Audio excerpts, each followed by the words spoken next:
Bonjour à tous, j'espère que vous allez bien. J'ai envie de vous parler aujourd'hui d'un sujet qui concerne la totalité des personnes qui viennent sur ma chaîne, c'est-à-dire un sujet hyper important de toute façon, parce qu'il y a beaucoup de personnes qui se disent ça n'est pas mon cas, et pourtant c'est bien le cas de la quasi-totalité, je dirais même de la totalité des âmes en éveil, c'est-à-dire le sujet du refus d'incarnation. Alors pourquoi est-ce que j'ai décidé de vous en parler? Parce que j'ai remarqué que chez beaucoup de personnes, c'était quelque chose qu'on ne remarquait pas forcément ou que la personne n'avait pas mis en avant. Et il y a vraiment des gens qui continuent en fait à se voiler la face par rapport au refus d'incarnation.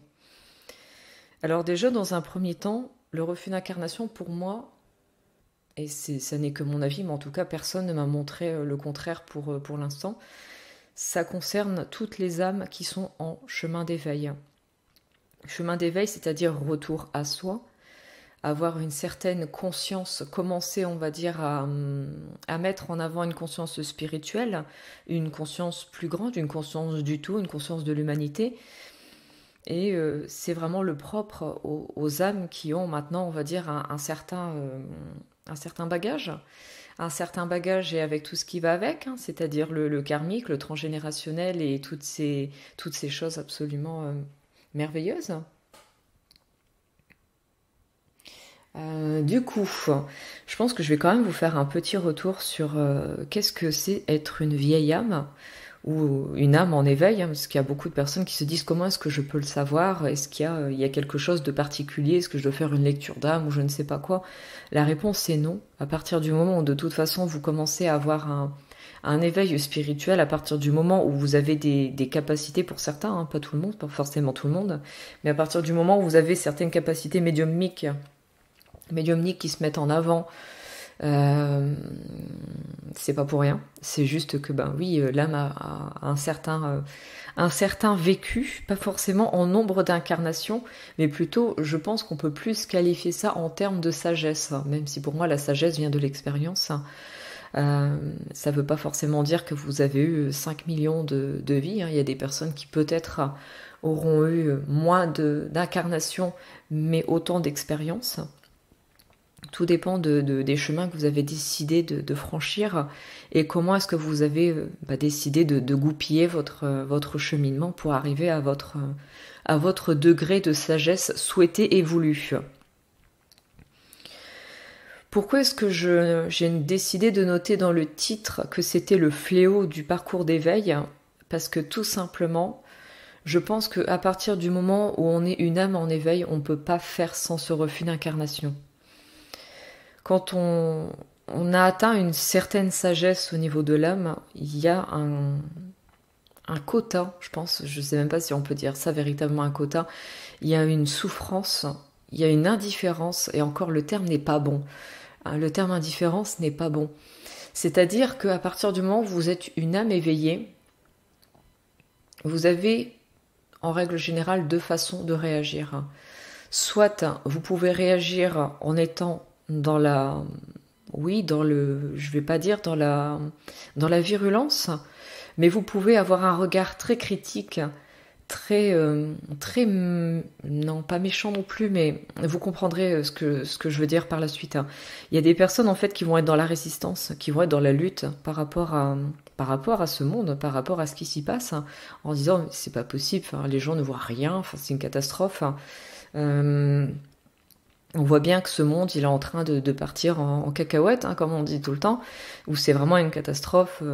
On a envie de prendre les âmes qui sont, je vais employer le terme de moins évoluées, mais je vais plutôt dire plus jeunes. Voilà, plus jeunes. Je pense que au moins ça évite de faire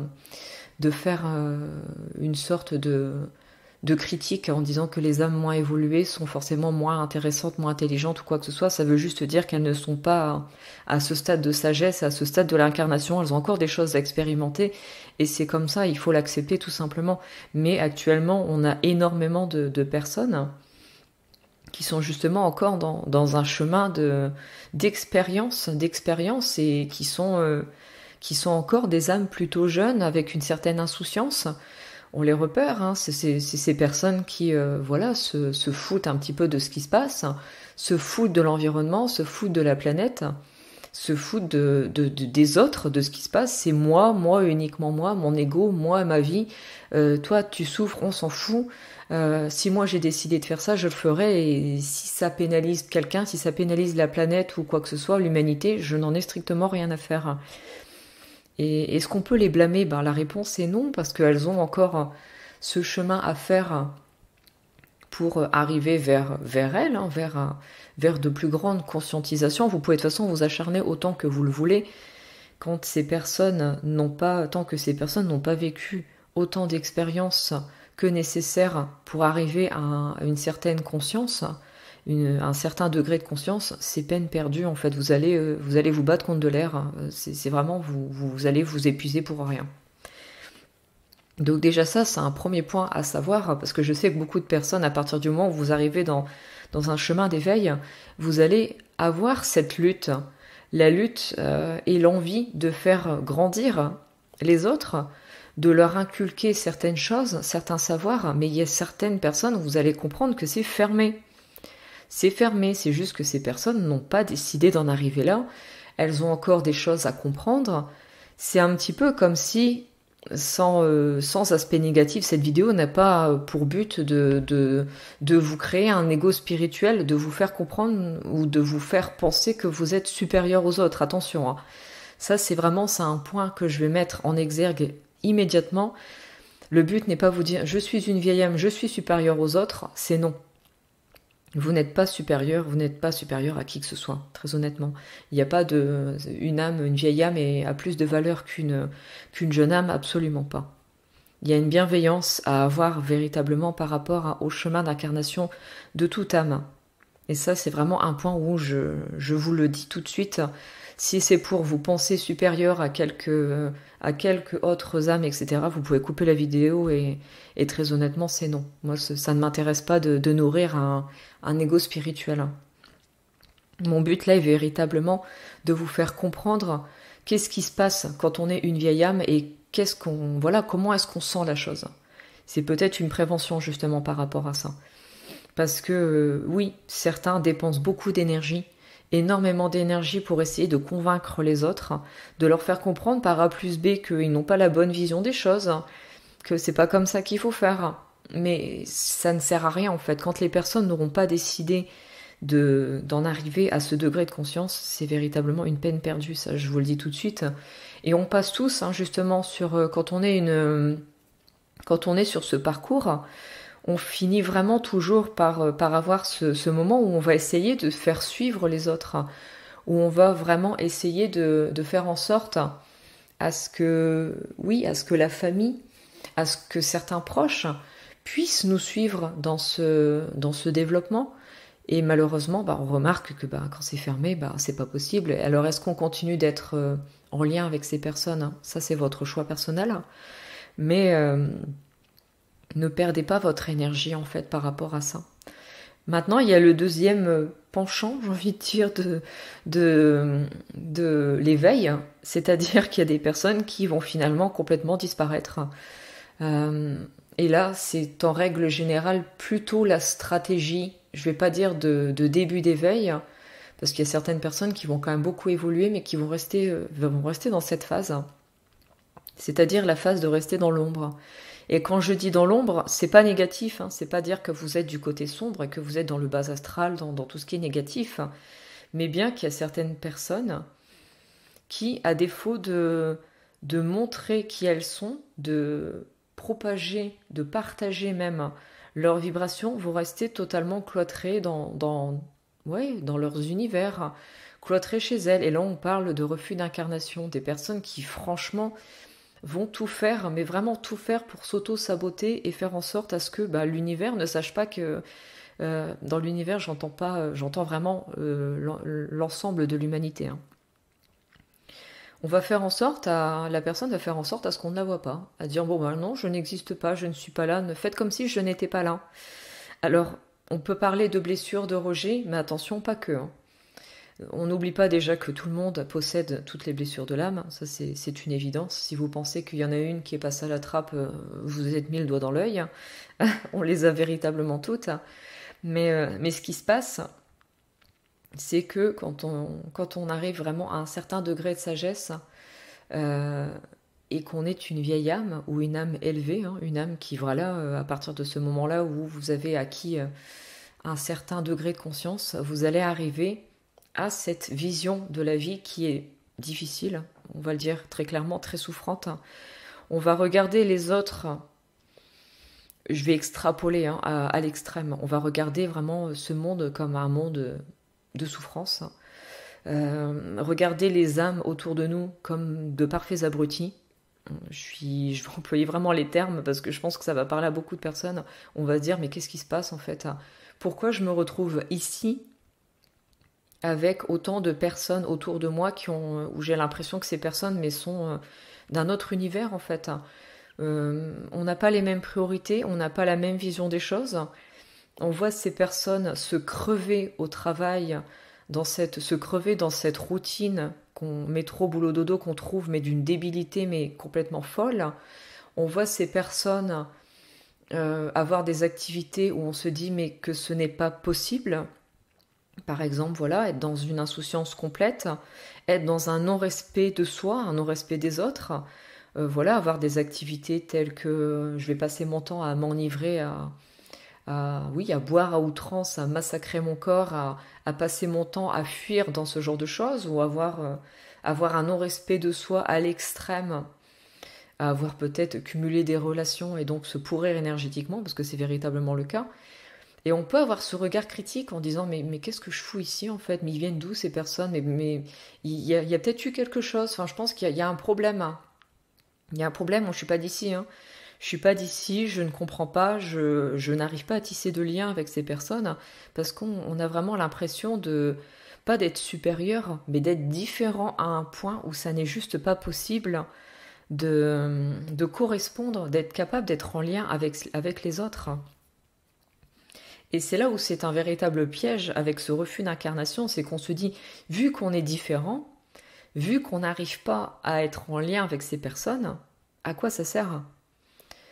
Alors certains vont développer des troubles particuliers, ça vous allez avoir une autre vidéo qui va arriver.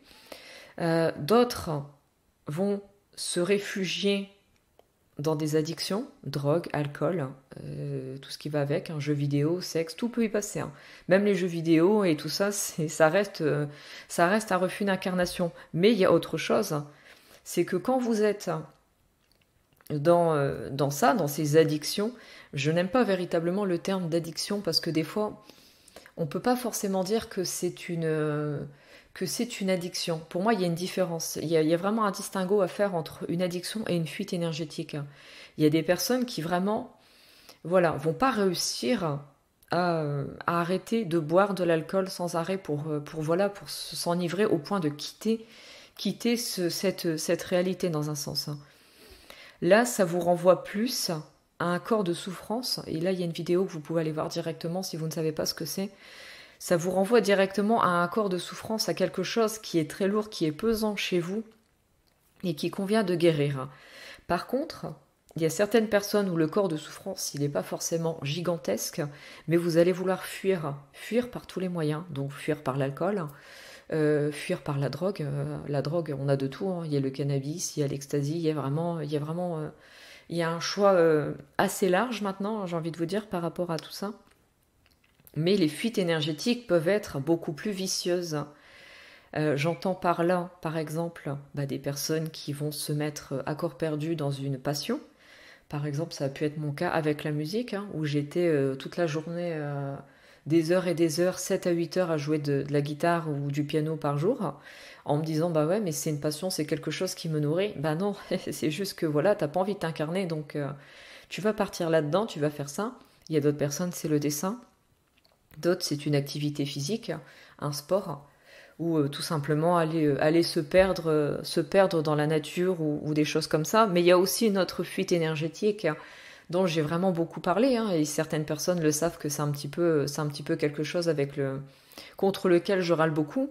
C'est les guidances, c'est tout ce qui va avec, ce genre de choses, parce que oui, c'est de la fuite énergétique. Quand vous passez vos journées à être devant votre télévision, quand vous passez votre journée à être sur YouTube, à regarder des guidances, peu importe le sujet, le thème, mais vous imaginez bien que vous n'êtes pas concentré sur votre incarnation. Alors oui, utilisez certaines guidances, certaines choses, parce que vous avez une question véritablement précise et que vous souhaitez être guidé, il n'y a pas de problème, vous pouvez utiliser ce genre de choses. Mais si vous les utilisez à tout va avec 3, 4, 5, 6, même plus de guidance par jour ou par semaine, même par semaine, c'est déjà trop. Ça veut tout simplement dire que vous êtes en train de vous perdre et de ne pas faire le travail sur vous. Parce que le but, quand vous êtes une âme qui a acquéri un certain degré de sagesse, de connaissance, vous imaginez bien que vous êtes là pour le partager, vous n'êtes pas là pour rester chez vous, à faire votre petit tricot et à dire voilà, non, moi je n'existe pas, mais vous comprenez bien que vous n'êtes pas là pour rien. Et c'est ça qui est véritablement intéressant et important, c'est que pour que beaucoup d'âmes, parce que je vous ai parlé tout à l'heure des jeunes âmes, il y en a énormément, d'accord, ça c'est vraiment, il y a un énorme quota de jeunes âmes sur cette terre, mais il y en a beaucoup, mais même la grosse majorité, qui sont prêtes à franchir justement le cap, à arriver sur les âmes qu'on appelle les âmes élevées, c'est-à-dire les âmes qui vont partir sur un début d'éveil. On est en train de préparer tout ça, il y a cette transition, il y a la transition énergétique, il y a vraiment on est sur un passage en fait, un passage de connaissance, un passage de flambeau par rapport à tout ça. Mais si vous restez tranquillement chez vous, mais ce passage, vous n'allez pas le faire.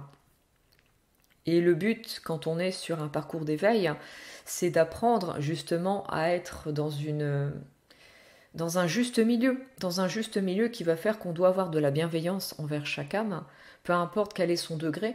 On n'est pas là pour être dans la virulence, pour être en résistance par rapport aux autres en disant toi tu as tort, toi tu t'es complètement débile, t'as rien compris en fait, hein, et donc je ne te veux pas dans ma vie. Et ça c'est un piège de l'ego, hein. L'ego est encore présent et l'ego va faire en sorte soit à vous plonger dans l'ego spirituel en vous faisant penser supérieur, en disant bah voilà moi j'ai compris, toi t'as rien compris, donc laisse tomber, t'es tout petit, tu dégages. Et là bah boum, hein, c'est pas, et en plus de ça vous récupérez le karma derrière, donc c'est merveilleux. Et en dehors de ça, bah, si vous restez dans votre coin en disant bah, je n'ai rien à apporter aux autres, je suis encore dans la tristesse, je n'ai pas compris ma valeur, blabla, et toutes ces choses-là, sans moquerie, attention. Mais au final, vous allez aussi vous prendre du karma, hein, parce que vous n'êtes pas forcément incarné par rapport à tout ça. Le but est vraiment d'être dans un retour à vous. Et qui dit retour à vous, c'est-à-dire de faire les choses pour que vous puissiez atteindre votre équilibre. Vieille âme ou âme élevée, ça signifie beaucoup de karma, ça signifie beaucoup d'expérience, beaucoup de transgénérationnel. Certaines personnes ne se sont incarnées qu'avec du transgénérationnel, justement pour aider les autres personnes. Certaines personnes sont véritablement là pour aider les autres à épurer. Donc oui, je suis la victime, oui, gna gna gna, il n'y a que moi qui fais ça, c'est pas cool. Ça veut dire que vous avez encore de la souffrance et qu'il y a encore un ego derrière qui n'est pas content de venir faire ce pourquoi vous êtes fait en fait. Faites attention à ce refus d'incarnation, véritablement, parce que on a vraiment tendance à le masquer sous d'autres choses. Oui, mais ça c'est ma passion, donc je le fais. Oui, mais non. Quand vous passez votre journée à être dans un travail qui ne vous nourrit pas, et que la première chose que vous faites en rentrant chez vous, c'est de vous plonger dans quelque chose, voilà, que vous dites ça me nourrit et autre chose, et je vais décider de jouer de la guitare pendant je sais pas combien de temps, et vous allez remarquer qu'en fait vous êtes en train de vous fuir, vous êtes en train de vous fuir vous-même. Je ne dis pas qu'à partir du moment où on est en train de s'éveiller, que ça vous le savez très bien, je le dis toujours à mes patients, hein. Quand on commence à s'éveiller, ça ne veut pas dire qu'on va forcément devenir thérapeute, hein, et qu'on va forcément être là pour être dans un métier qui fasse évoluer les autres. On peut très bien être dans un chemin d'éveil et être infirmière ou être boulangère ou quoi que ce soit. Il n'y a aucun sous-métier. Il n'y a aucun métier qui est... oui, c'est pas, voilà, parce que je suis une âme avec un certain degré de conscience, je vais forcément faire tel métier. Ça, il y a beaucoup de personnes qui se mangent un gros mur à chaque fois avec ça. Le but, quand vous êtes sur ce parcours de retour à vous, sur un parcours d'éveil, c'est de faire les choses pour ne plus être dans la souffrance. Et ça, vous avez plusieurs choses que je vous propose, aussi bien en accompagnement, avec recouvrement d'âme, le soin Trinité et tout ce qui va avec. Là est la base. Si vous passez votre temps à vous morfondre, à vous dire que vous n'êtes pas à votre place, que vous êtes en souffrance, que ce monde n'est pas possible, que vous ne comprenez pas les choses, que vous vous dites que cette différence que vous avez, elle fait que vous n'avez rien à faire ici. Et ça, il y a beaucoup de personnes qui sont en dépression, il y a beaucoup de personnes qui sont à la limite du suicide. Il y a beaucoup de personnes qui sont dans l'acharnement en se disant « Mais pourquoi je vis autant de merde ? Pourquoi est-ce que la vie s'acharne autant sur moi ?» Alors, c'est pas pour rien, et ça vous le savez très bien, c'est que votre âme a acquéri et a encore besoin d'expérience pour continuer de s'élever. Mais par contre, il y a cette vision des choses, c'est que vous n'êtes pas là, la vie n'est pas là pour s'acharner sur vous. Elle n'est pas en train de vous dire, mais voilà, ça va être que ça va être que de la souffrance. Tout ce que vous vivez, c'est pour vous permettre d'arriver à cet éveil. L'éveil ne se fait pas, allez, c'est bon, aujourd'hui tu vas t'éveiller. Non, les montées de Kundalini font très mal. L'éveil spirituel fait très mal. Et ça, je pense que je vous ferai une vidéo. Je pense que je vais le mettre carrément sur une vidéo. Qu'est-ce que c'est l'éveil? Comment on se sent par rapport à l'éveil? Parce que c'est loin d'être facile. C'est loin d'être quelque chose de... Voilà, c'est long déjà. Mais à partir de ce moment où vous êtes sur ce chemin, à partir de ce moment où vous avez des sujets qui s'intéressent à la spiritualité, au bien-être, au développement personnel, mais vous allez... C'est pas possible pour vous de fuir. On va pas vous laisser tranquillement chez vous avec votre programme télé, votre pot de crème glacée et toutes ces choses-là. Sinon, en fait, vous allez faire... tout simplement, vous allez vous manger du karma et vous allez vous retrouver dans une souffrance qui va être encore plus grande parce que si vous ne suivez pas le fait qu'on vous demande d'être là pour guider les autres et vous guider les autres aussi par vos vibrations, hein, quand une personne commence à s'éveiller, commence à faire du chemin sur elle, qu'elle commence à aller de mieux en mieux, qu'elle peut communiquer aux autres, bah regarde, moi j'ai réussi à guérir avec telle et telle chose, tu devrais essayer. Ah ouais, mais moi j'y crois pas, bah écoute, tente, tu verras bien. Et que cette personne n'est absolument pas, cette personne avec qui vous avez conseillé justement de tester, mais qui était complètement fermée, eh bien vous allez voir que ça va s'ouvrir en se disant, bah tiens, c'est merveilleux. Mais en fait, tu avais raison de me conseiller ça, parce que c'est vraiment génial. Hein. Et c'est comme ça, en fait, que vous propagez votre lumière, entre guillemets. C'est comme ça. Et c'est le but, c'est véritablement le but de ce parcours, c'est que vous ne faites pas tout ce que vous vivez, cette souffrance que vous avez, ce refus d'incarnation, il est là, il vous plombe parce que tout simplement vous ne faites pas les choses pour en faire une force. Et c'est ça qui est important, c'est que ce que vous vivez, n'en faites pas quelque chose de pénalisant. Ah ben j'ai vécu tel et tel drame, c'est triste, donc je vais rester dans mon canapé. Non, vous avez vécu tel et tel drame, c'est parce que c'était pour grandir, parce que c'était une expérience et que cette expérience peut servir à d'autres. Combien de personnes j'ai qui ont vécu des viols, etc., et qui finissent par se retrouver à la tête d'une association qui a vraiment pour but d'aider les personnes qui ont été abusées. Chaque expérience est là pour permettre aux autres aussi soit de se protéger, soit de grandir. Et là, j'en appelle vraiment à ces personnes qui sont, si vous êtes encore dans la souffrance, si vous êtes encore à vous dire « mais qu'est-ce que je fous là, putain ?»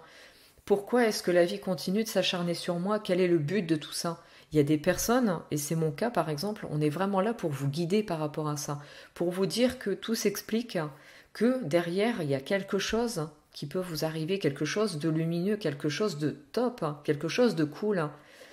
Peu importe à quel point vous en avez pris dans la figure, c'est pas pour rien. Mais faites en sorte à ce que ce bagage, à ce que, comme beaucoup de patients me disent, ce putain de bagage, cette putain de lourdeur, et excusez-moi le terme, mais vous servent à quelque chose. N'en faites pas un poids, n'en faites pas une tristesse, n'en faites pas une fin en fait. Faites-en le commencement de quelque chose de top, quelque chose de, voilà, une vie merveilleuse. Et c'est comme ça en fait que moi je vois la chose.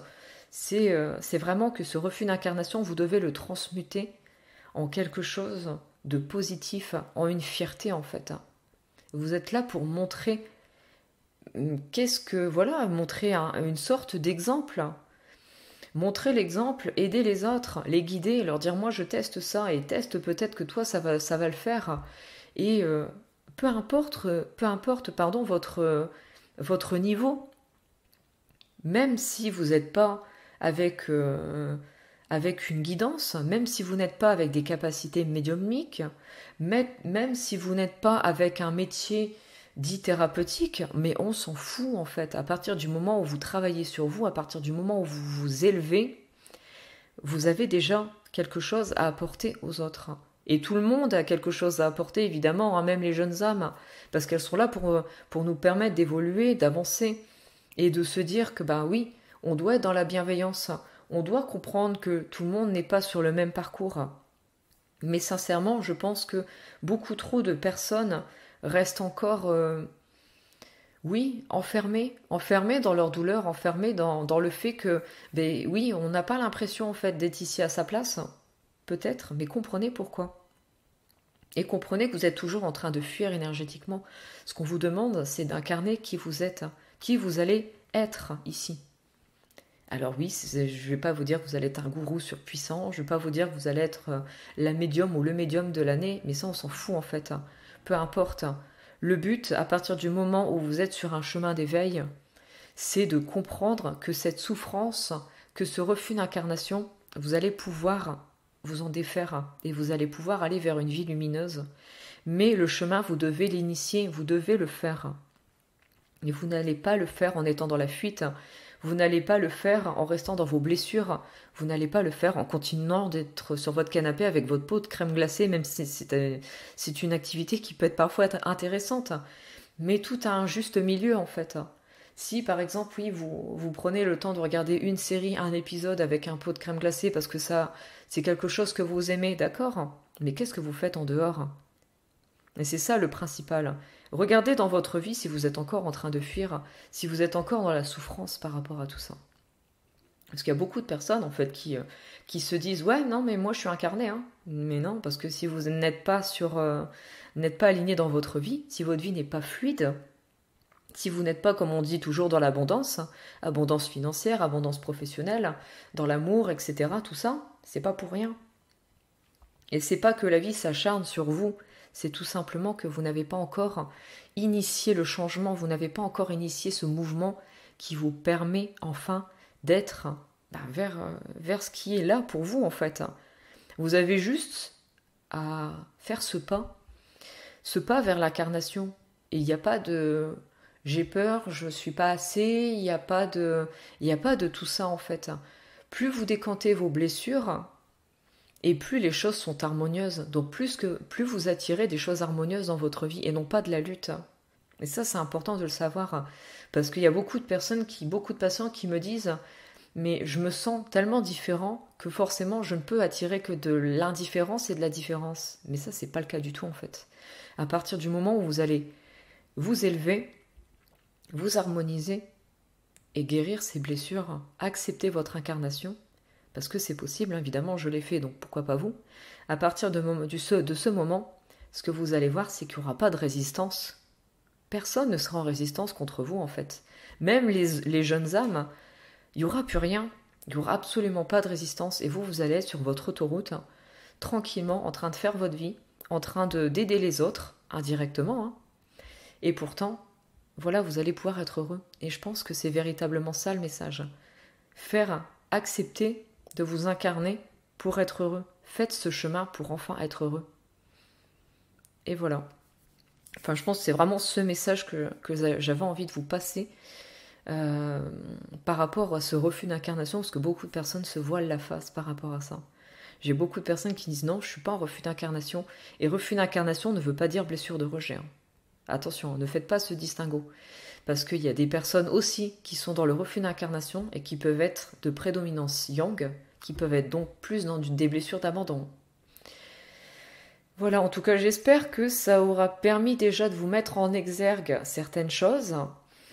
Et puis, je vous dis à très vite pour d'autres vidéos et je me permets de vous embrasser. À bientôt, au revoir.